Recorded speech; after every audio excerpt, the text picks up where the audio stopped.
Open almost any guide to the Welsh language and you get two dialects, North Welsh, South Welsh, and that is it. Now open a book printed in 1900, and the same language has four dialects, each named after a vanished kingdom. Venetian in the northwest, the speech of Gwynedd, the mountain kingdom that held out longest against absolutely everything. Powsian in the northeast, the speech of Powys, a kingdom that once reached far into what is now England. Demetian in the southwest, the speech of Dyfed, the old kingdom around Pembrokeshire in the valley of the Teifi. And Silurian in the southeast, the speech of Gwent and Glamorgan. This is the one that goes missing.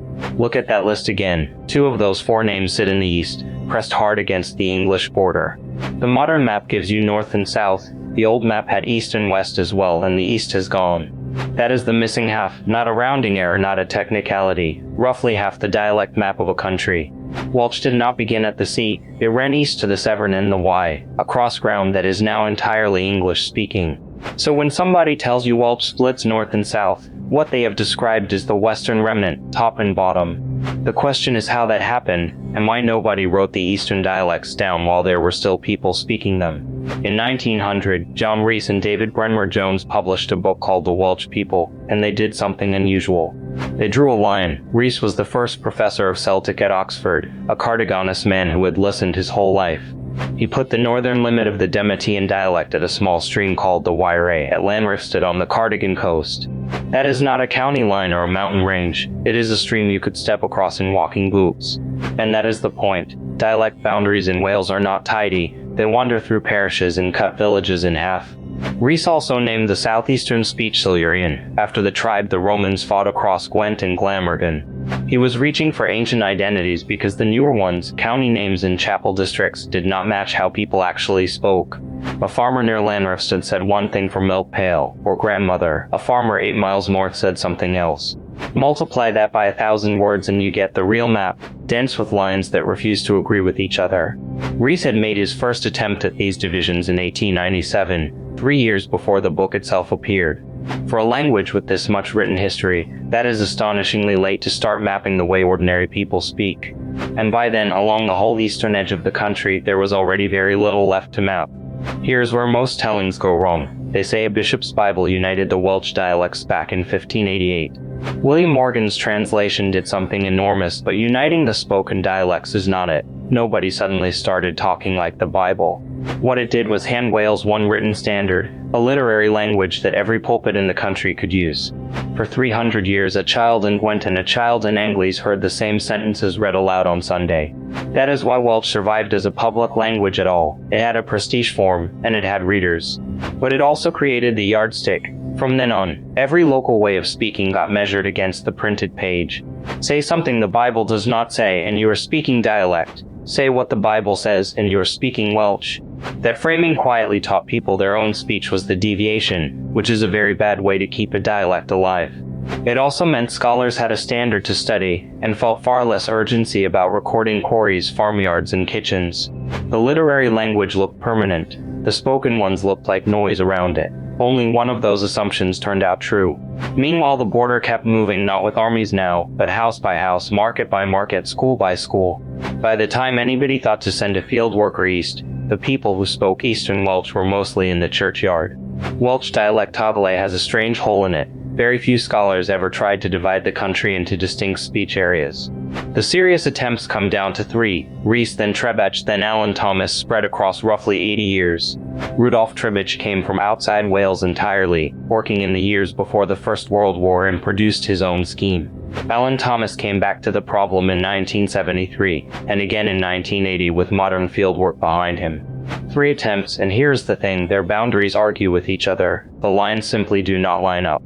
That is not incompetence. It is what happens when you force one border through 1,000 words that each behave differently. Thomas's Linguistic Geography of Wales runs to 558 pages and carries 288 maps.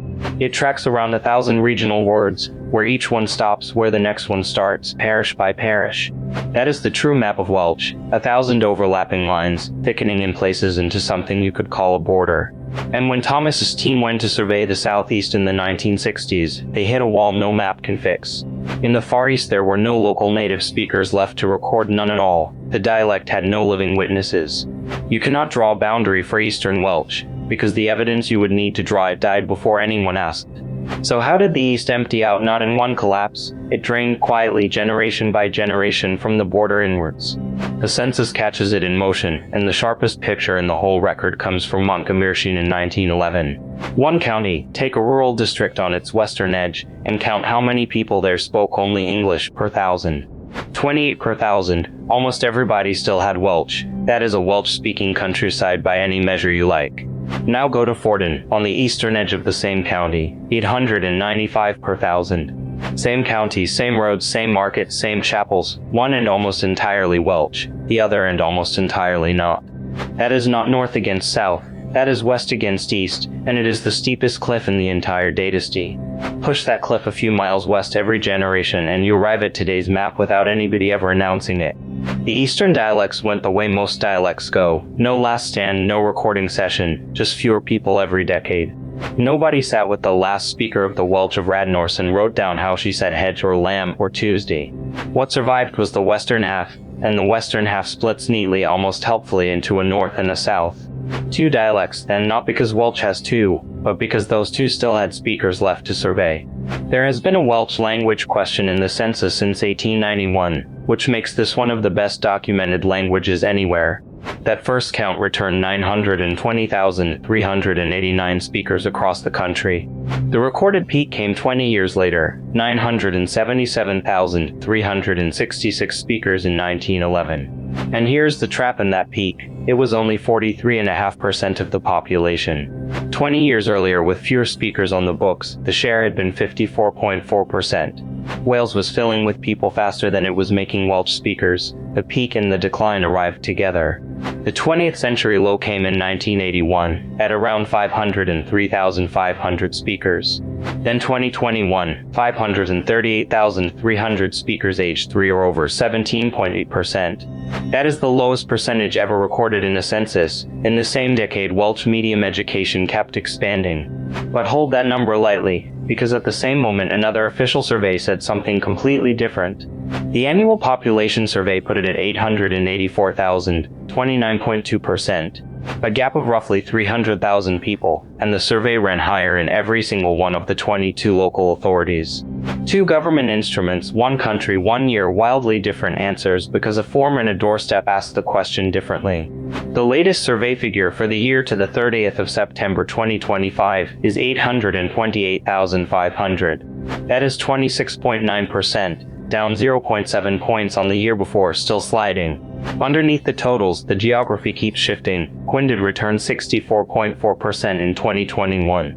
Anglesey stayed above half. Those are the strongholds, the far northwest, exactly where the mountains always stood. Carmarthenshire fell from about 43.9% to 39.9%, dropping below 2 and 5. Ceredigion recorded 31,678 speakers, 45.3%. 3,286 fewer people.